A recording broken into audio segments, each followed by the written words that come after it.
এবং বুথভিত্তিক দুটো ভাগে করা হয়েছে। বাদ করাদের জন্য আলাদা লিস্ট দেওয়া হয়েছে, কিন্তু এখনো পর্যন্ত পরিষ্কার হচ্ছে না যে অ্যাডজুডিকেশনে প্রথম দফায় কত কাটছাট হয়েছে এবং কমিশনে এই নিয়ে ধোঁয়াশার মধ্যে রয়েছে।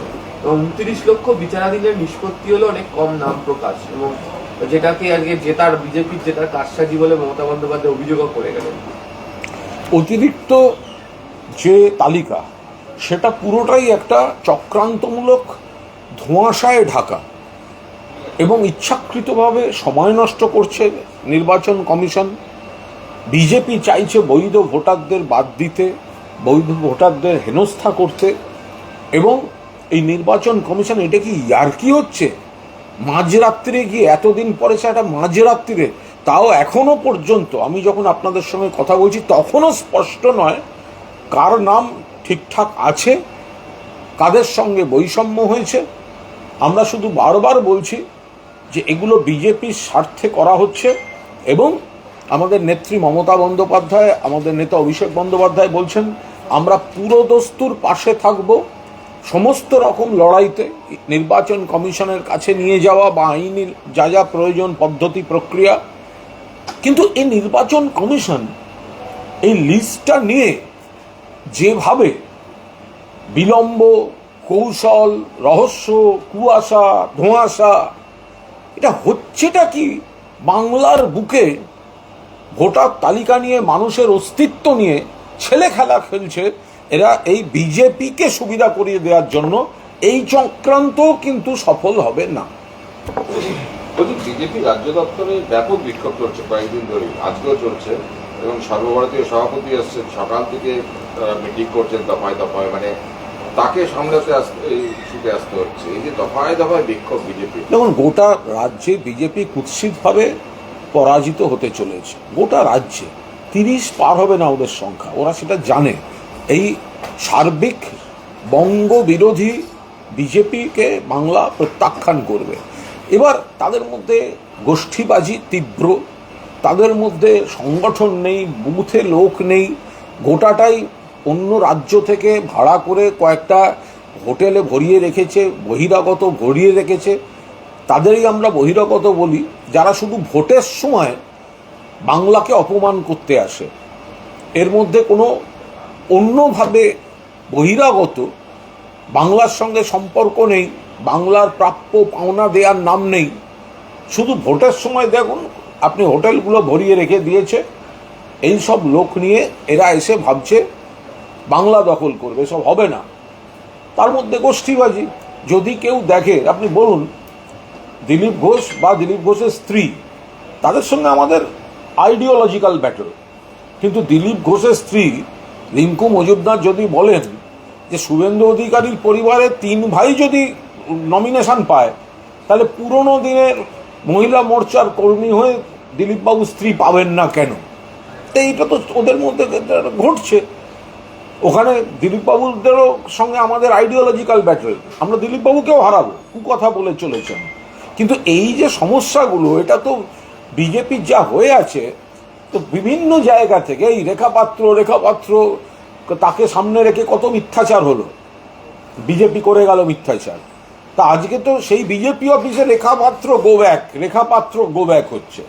বেলেঘাটার প্রার্থী কি নাম, তাকে সে অযোগ্য এবং তার কি কি ভয়ঙ্কর সব সমস্যা, এটা বিজেপি দফতরে দাঁড়িয়ে বিক্ষোভ দেখিয়ে কে বলছে? বিজেপি কর্মীরাই বলছেন। তো ফলে আমরা বিজেপিকে একটাই কথা বলছি, আগে ঘর সামলা, পরে ভাববি বাংলা। বলছি হুমায়ুন কবির এবং আসাউদ্দিন আজকে একসঙ্গে দিল্লি থেকে এয়ারপোর্টে আসছে এবং ওখানে যৌথ সাংবাদিক বৈঠক করবেন, একসঙ্গে লড়বেন তারা। দেখুন, শূন্যর সঙ্গে শূন্য যোগ করলে শূন্যই হয়। এরা হচ্ছে কিছু মানুষকে বিভ্রান্ত করে, কিছু সংখ্যালঘু বন্ধুকে বিভ্রান্ত করে ভোট কেটে বিজেপিকে সুবিধা করে দেওয়ার জন্য এদের ভোটের সময় বাজারে নামাতে হয়। সারা বছর শীত, গ্রীষ্ম, বর্ষা মমতা ব্যানার্জি ভরসা, তখন এই ওয়াইসি বা এদের কাউকে দেখা যায় না। তখন এদের দেখা যায় না, এরা শুধুমাত্র বিজেপিকে সুবিধা করে দেওয়ার জন্য একদিকে উগ্র হিন্দুত্ব নিয়ে বিজেপি খেলে, আর অন্যদিকে মুসলিম ভোট কাটার জন্য কিছু মুখকে ব্যবহার করে। বাংলার মানুষ এটা বুঝে গেছেন। উন্নয়ন, সম্প্রীতি, সংহতি, ঐক্য, শান্তি এবং বাংলার প্রতি অপমান, এগুলো মাথায় রেখে মানুষ ভোট দেবেন, বিজেপির বিরুদ্ধে ভোট দেবেন। আর বিজেপিকে হারাতে পারে শুধুমাত্র তৃণমূল কংগ্রেস, অন্য কোথাও ভোট দেওয়া মানে ঘুরিয়ে বিজেপিকেই ভোটটা দেয়া। এটা কি সংখ্যালঘু ভোটে ভাগ বসাতে পারবে? আদৌ পারবে না। মানুষ জানেন, সংখ্যা লঘুরাও জানেন, সংখ্যা গুরুরাও জানেন, বাংলায় একদম পরিষ্কার হয়ে গেছে। বিজেপি হিন্দুরও বন্ধু নয়, মুসলমানেরও বন্ধু নয়, তারা বাংলার শত্রু। বিজেপি চেষ্টা করছে এদেরকে ব্যবহার করে সংখ্যালঘুদের বিভ্রান্ত করতে, কিন্তু সংখ্যালঘুরা জানেন যে এই সমস্ত এই ওয়াইসি আর ওই হুমায়ুন এদের একটা ভোট দেওয়া মানে সেটা ঘুরিয়ে আবার বিজেপিকে মানে ঘুরিয়ে সুবিধা করার চেষ্টা করা। কারণ ওরা চাইছে ভোট কাটার যন্ত্র হিসেবে ব্যবহার হচ্ছে। আরে ওরা কে? ওরা পুতুল, ওদের পেছন থেকে একটা সুতো দিল্লিতে বাঁধা আছে, এইভাবে পুতুল নাচিয়ে খেলার চেষ্টা করছে। বাংলার মানুষ জানেন এইসব ভোট কাটুয়াকে ভোট দেবেন না বাংলার মানুষ। আজকে আইপ্যাক মামলা, সেখানে সুপ্রিম কোর্ট একাধিক পর্যবেক্ষণ দিয়েছে। রাজ্য সরকার বলছে এটা রাজ্য পুলিশের এখতিয়ারে, সুতরাং তাদের তদন্ত করতে দিতে হবে, সিবিআই এখানে তদন্ত করবে। এটা নিয়ে কোনো মন্তব্য করবো না, কারণ ওখানে আমাদের আইনজীবীরা বলছেন, ওনারা ব্যাখ্যা করবেন। ওই কমিশনের লেটার হেডের যে পদ্ম চিহ্ন, কোথাও কি এটা তো পুরো মুখোশ খুলে গেছে, ঝুলি থেকে বেড়াল বেরিয়ে পড়েছে। কমিশনের লেটার হেড, সেখানে বিজেপি স্ট্যাম্প, কি করে হতে পারে?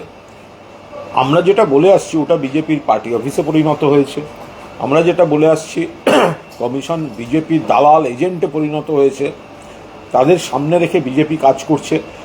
এবার ওরা দেখা যাচ্ছে ওদের লেটার হেডে চিঠি, তাতে বিজেপি সিল, এবং ওরা বলছেন ওটা নাকি ভুল করে হয়েছে। আরে ভুল করে বিজেপি সিলটাই পড়লো? কি করে আসতে পারে কোনো রাজনৈতিক দলের সিল ওই চিঠির উপরে? ফলে এটা প্রমাণ হয়ে গেল এই নির্বাচন কমিশন বিজেপির এজেন্ট, বিজেপির দালাল, ওদের গোটা অফিস বিজেপির জন্য ব্যবহার করছে। তাতেও বাংলায় কিছু করতে পারবে না।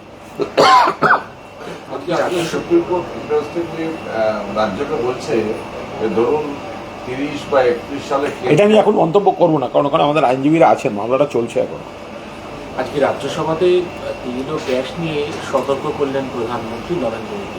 বলছেন সংকটকালে সব রাজ্যকে কেন্দ্রের সঙ্গে ঐক্যবদ্ধ। আমরা বারবার বলছি, গ্যাস যে সংকট, জ্বালানি সংকট, এটা পুরোদস্তুর কেন্দ্রের অদূরদর্শী নীতির, হঠকারী নীতির, অপরিণত নীতির প্রভাবে মানুষকে ভুগতে হচ্ছে। যে এলাকায় যুদ্ধ পরিস্থিতি, ওই যুদ্ধের দিকে তাকিয়ে নিজেদের ব্যর্থতা এরা যেন না ঢাকে। একটা ভারত সরকার হিসাব থাকবে না যে আমাদের মজুদ কত আছে, বা এই যুদ্ধের পরিস্থিতি চলতে থাকলে আমাদের কোথায় কত প্রয়োজন এবং সেটা আমরা কিভাবে সামাল দেব? ফলে তাদের কোনো পরিকল্পনা ছিল না, তারা তো ব্যস্ত। কেন্দ্রীয় ক্ষমতার অপব্যবহার করে কি করে বাংলাকে এসে ডিস্টার্ব করা যায়, কি করে অমুক করা যায়, এইসবে ব্যস্ত। সেই জন্যই পহেলগাঁওতে জঙ্গি ঢুকে পড়ে গুলি করে পর্যটক মারে। সেই জন্যই যুদ্ধের পরিস্থিতি শুরু হতে না হতেই জ্বালানি এবং গ্যাসের জন্য সাধারণ মানুষের হাহাকার শুরু হয়, হয়রানি শুরু হয়।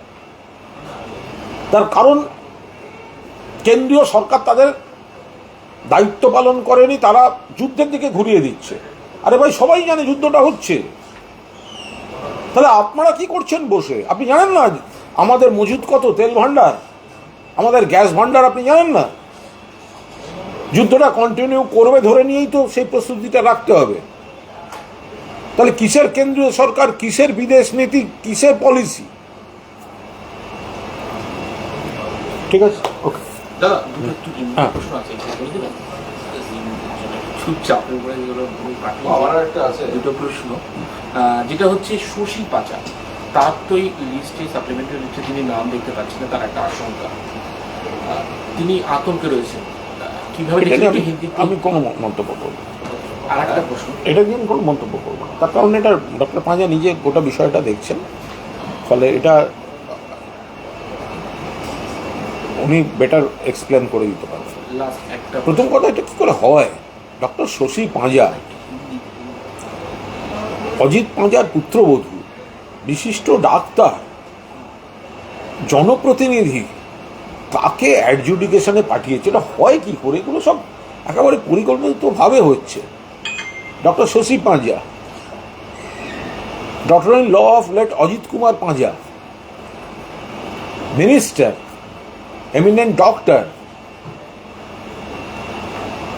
ये कैसे पॉसिबल हो रहा है कि उसका नाम एडजुडिकेशन में? ये हो सकता है क्या? ये तो भाजपा पॉलिसी करके इलेक्शन कमीशन को मिसयूज करके हैरासमेंट के लिए ये सब कर रहा है। डिटेल में डॉक्टर पांजा बोलते हैं। सर कल 73 जन की जो रिटर्निंग ऑफिसर की जो लिस्ट किया बरका गया है, वहाँ पर देखा है किसी को प्रमोशन किया गया है, किसी को डिमोशन किया गया है। उसके ऊपर अभी कोई कमेंट नहीं करूंगा, वो पार्टी देख रहा है। लेकिन ये जो ट्रांसफर है ना, इसके ऊपर पूरा पॉलिटिक्स कर रहा है, इसके साथ पब्लिक इंटरेस्ट का कोई संपर्क नहीं है। ये इलेक्शन कमीशन पॉलिटिक्स कर रहा है।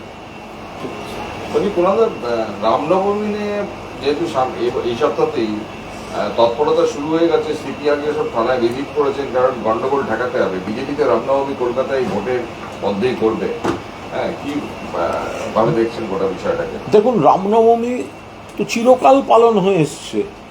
রামনবমী এই পালন করাটা বিজেপি ওটা ধর্মীয় আচারের বাইরে নিয়ে গিয়ে একটা বিশৃঙ্খল রাজনৈতিক কর্মসূচি, প্ররোচনামূলক রাজনৈতিক কর্মসূচিতে পরিণত করেছে।